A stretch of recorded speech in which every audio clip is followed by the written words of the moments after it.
Next topic is refraction of light through prism. ठीक है, prism होता क्या, पहले ये रीड करो। A prism is a transparent medium bounded by 5 plane surfaces with a triangular cross section. Prism जो है ना ट्रांसपेरेंट मीडियम है एक, ठीक है, उसके अराउंड क्या होता है, 5 प्लेन सर्फेसेज हैं। 2 opposite parallel surfaces of a prism are identical triangles, while the other 3 surfaces are rectangular and inclined to each other. दो जो पैरेलल सर्फेसेज है ना प्रिज्म की, वो क्या है, आइडेंटिकल ट्रायंगल्स, वाइल जो अदर 3 सर्फेसेज हैं वो रेक्टेंगल हैं और एक दूसरे के ऊपर इंक्लाइंड हैं। Principal section of a prism is a triangle ABC. Angle BAC is the angle of prism, which is denoted by the letter A. हाँ, तो BAC एंगल कहाँ पे है, पहले वो ढूंढो।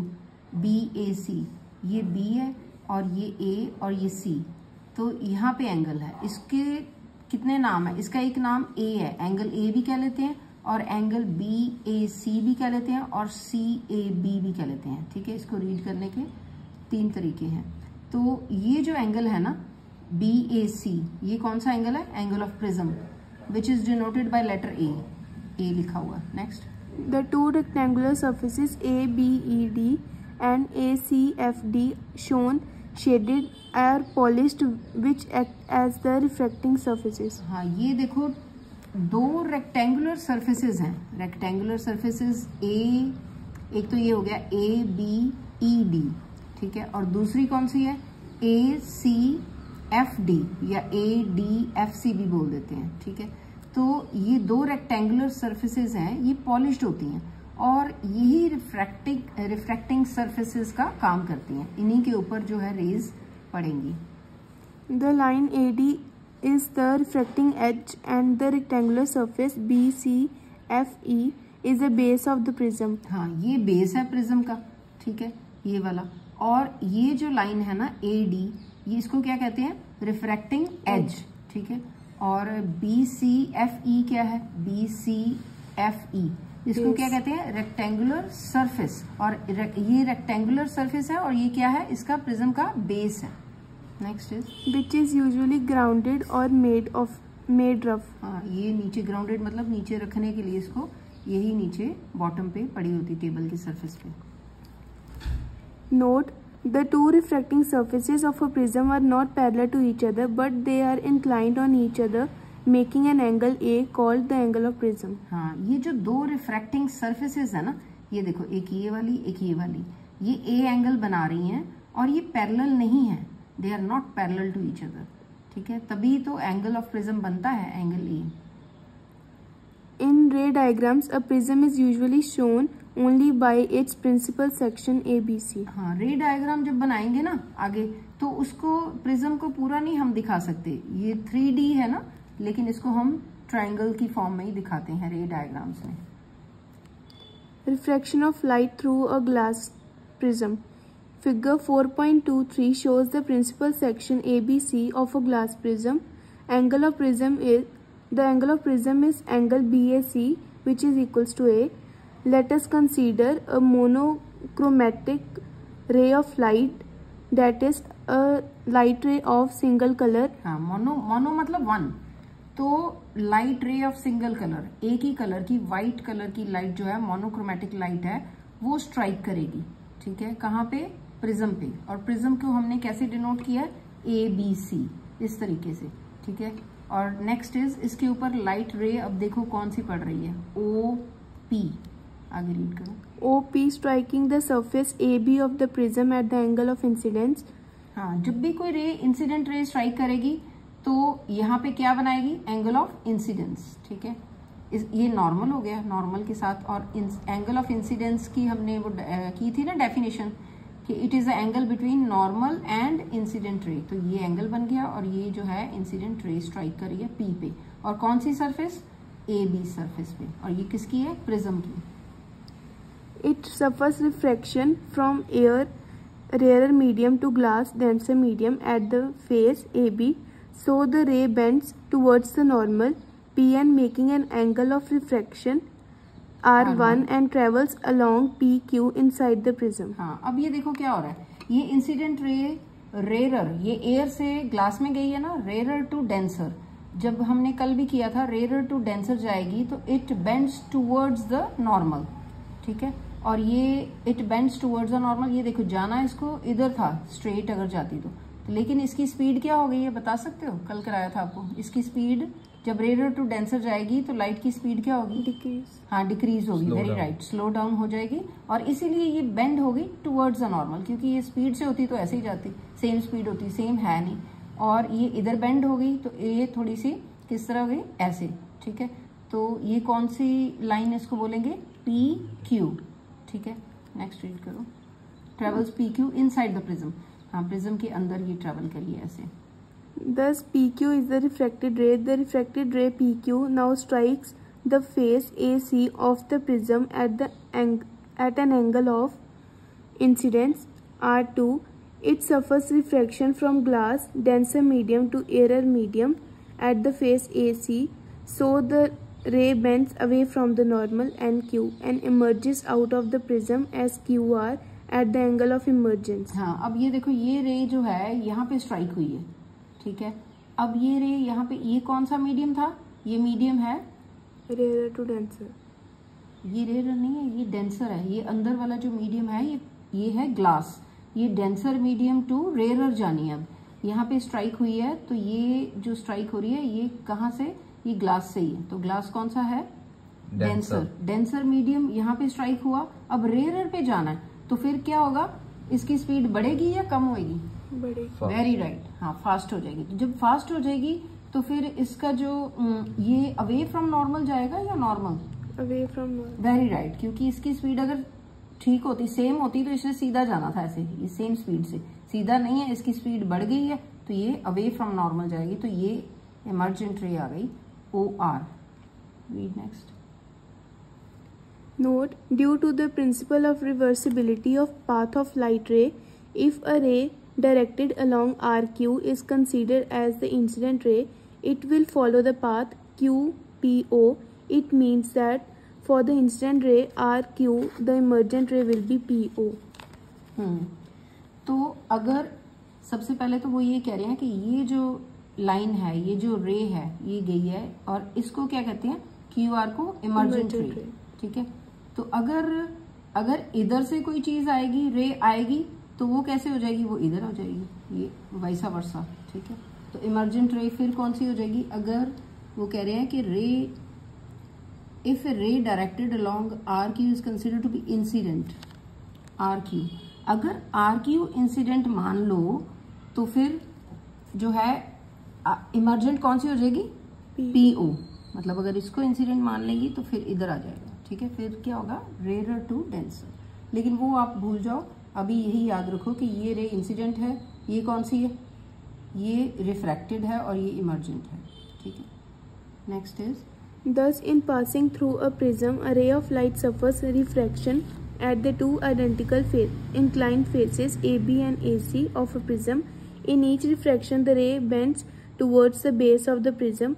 At the first face AB of the prism, the ray OP, instead of going along OPM, has bent at P along PQ, so it suffers a deviation by angle MPQ equal to delta. तो आपको कल भी कराया था, delta क्या होता है? Can you answer? What is delta? Delta is the deviation, angle of deviation. Angle of deviation कैसे फाइंड आउट करते हैं? क्योंकि एंगल ऑफ इंसिडेंस और एंगल ऑफ रिफ्रैक्शन में डिफरेंस आ जाता है। एक एंगल बड़ा हो जाता है, एंगल ऑफ रिफ्रैक्शन बड़ा कब होता है और एंगल ऑफ इंसिडेंस कब बड़ा होता है? ये this depends upon the speed of light, ठीक है। रेयर टू डेंसर या डेंसर टू रेयर जाना है तो स्पीड अगर कम होती है या बढ़ती है तो उसी हिसाब से एंगल ऑफ रिफ्रैक्शन या तो कम होगा या बढ़ जाएगा। और फिर जब एंगल ऑफ इंसिडेंस से एंगल ऑफ रिफ्रैक्शन माइनस करते हैं तो क्या निकलता है? एंगल ऑफ डेविएशन, ठीक है। तो अब यहाँ पे क्या रीड किया है? In passing through prism, prism से जब पास होती है ray of light suffers refraction at two inclined faces AB and AC। अब दोबारा देखो, AB और AC दोनों पे एक एक बार क्या हो रहा है? रिफ्रैक्शन हो रही है, ठीक है। एक इस फेस पे, एक इस फेस पे। नेक्स्ट दोबारा रीड कर लो ये। In each refraction the ray bends towards the base of the prism. हाँ, रिफ्रैक्शन में रे लो तो बेंड होना ही है, तो बेंड किस तरफ होती है? Towards the base of the prism. ठीक है, next is at the first face A B of the prism the ray O P instead of going along OPM has bent at P along PQ। हाँ, ये देखो पहले यहाँ पे OP strike होती है और फिर PQ ये बेंड होगी। ये मैंने ऑलरेडी एक्सप्लेन कर चुकी हूँ आपको ऊपर, जब ये लाइंस आई थी कि यहाँ पे जब स्ट्राइक होती है तो ये डेविएट हो गई है और इधर बेंड हो गई है, फिर अगेन ये डेविएट हुई। अच्छा, ये देखो अगर स्ट्रेट जाती तो ऊपर जाती, ये थोड़ी डेविएट होगी तो ये किस तरफ जा रही है? Towards the bottom, towards the base. Again अगर ये नहीं डेविएट होती तो स्ट्रेट जाती, लेकिन फिर ये नीचे गई है, इधर डेविएट हुई है तो towards the bottom, towards the base of the prism. यही समझाया हुआ है इधर। In the absence of the prism, the incident ray OP would have travelled along OPML, but the prism has deviated it along QR। हाँ, ये भी मैं explain कर चुकी हूँ। वही बता रहे हैं कि अगर ये प्रिज्म ना होता तो फिर तो एक ही मीडियम होता। कौन सा? रेयर ही होता। अगर मतलब ये कहते हैं ये स्लैब ना होती, स्लैब कह दिया सॉरी, ग्लास का प्रिज्म, स्लैब स्क्वायर या रेक्टेंगल फॉर्म में होती है स्लैब, ये प्रिज्म है। तो अगर ये प्रिज्म बीच में नहीं होता तो क्या होता है यहाँ पे? एयर। तो अगर एयर में ही ट्रेवल करती है रे तो फिर तो स्ट्रेट ही जानी थी। क्यों? Because the speed of light will be the same because of one medium only. Now the medium has been changed from rare to, यहाँ पे डेंसर पे गई है तो ये डेविएट हुई है। तो ये वही चीज मैं एक्सप्लेन कर चुकी हूँ जो ये पैराग्राफ में लिखी है कि यहाँ पे स्ट्रेट जाती, नहीं गई, यहाँ पे आ गई, और फिर अगर ये प्रिज्म ना होता, ठीक है, तो फिर ये फिर भी स्ट्रेट जाती और ये डेविएट होगी। नेक्स्ट यहाँ से रीड करो। Angle LMQ is equals to angle MPQ plus angle MQP। हाँ, ये देखो क्या है, LMQ, एंगल ढूंढो कहाँ पे? LMQ ये वाला एंगल है, ठीक है। तो एंगल ये वाला जो है किसके बराबर है? MPQ। MPQ कहाँ है? M and then P and then Q, ये वाला angle MPQ। This angle is equal to this angle, आगे क्या है? Plus MQP। MQP ये वाला एंगल है, मतलब कि ये एंगल जो है इन दोनों के बराबर है, ठीक है। नेक्स्ट रीड करो। Angle of deviation delta is equals to delta 1 plus delta 2। हाँ, ये एंगल ऑफ डेविएशन है, ये डेल्टा 1 और डेल्टा 2 दोनों के प्लस करेंगे तो उसके बराबर है। Since angle MPN is equals to angle of incidence and angle MQN is equals to angle of emergence। अब ये जो है ना MPN, ये कौन सा एंगल है? एंगल ऑफ, ये पूरे वाला यहाँ से लेके यहाँ तक MPN, ये कौन सा एंगल है? Angle of incident. और दूसरा MQN कहाँ पे है? MQN ये वाला, ये पूरा यहाँ से लेके यहाँ तक, ये कौन सा है? Angle of emergence. Therefore, angle MPQ is equals to delta 1, which is equals to angle I minus R। I1 minus R1, ठीक है। तो ये MPQ ये वाला एंगल जो है, ठीक है, तो ये क्या है?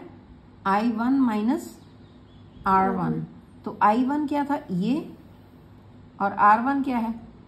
ये वाला, ठीक है। तो ये एंगल, ये जो डेविएशन है यही है ना, इसमें से ये माइनस कर देंगे, ये रह जाएगा ना। हाँ, नेक्स्ट देखो। And angle MQP is equals to delta 2 which is equals to I2 minus R2। हाँ, अब ये देखो एंगल दूसरा कौन सा है? एंगल MQP ये वाला एंगल, इसको फाइंड आउट कैसे करेंगे? I2 ये मानी थी ना अभी, ये वाली I2 माइनस R2 ये है। देखो इस पूरे एंगल में से ये एंगल माइनस कर दिया और यही रह जाएगा ना। नेक्स्ट देखो, deviation from equation first delta is equals to angle I1 minus R1 plus I2 minus R2। हाँ, अब क्या किया, ये जो इक्वेशन फर्स्ट थी ना, ये delta is equal to delta 1 plus delta 2, delta 1 और डेल्टा 2 की वैल्यू इधर भर दी है, ये दोनों में। डेल्टा 1 में ये थी माइनस डेल्टा 2 में ये थी। तो अब क्या आगे कैसे निकला आंसर देखो। Also from the quadrilateral APNQ in हाँ, figure. पहले क्वाड्रिलेटरल देखो कौन सा ये APNQ, ए कहाँ है, APNQ, ये एक क्वाड्रिलेटरल है, ठीक है, APNQ। इसमें क्या देख रहे हैं, Angle APN is equals to angle AQN. ये देखो APN एंगल कौन सा होगा, ये देखो ये पूरे वाला यहाँ से, ठीक है, APN एंगल जो है वो किसके इक्वल है, AQN, ये पूरा यहाँ से लेके यहाँ तक इज इक्वल टू, ये कितना होता है एंगल 90 डिग्री, क्योंकि ये क्वाड्रिलेटरल है, ठीक है।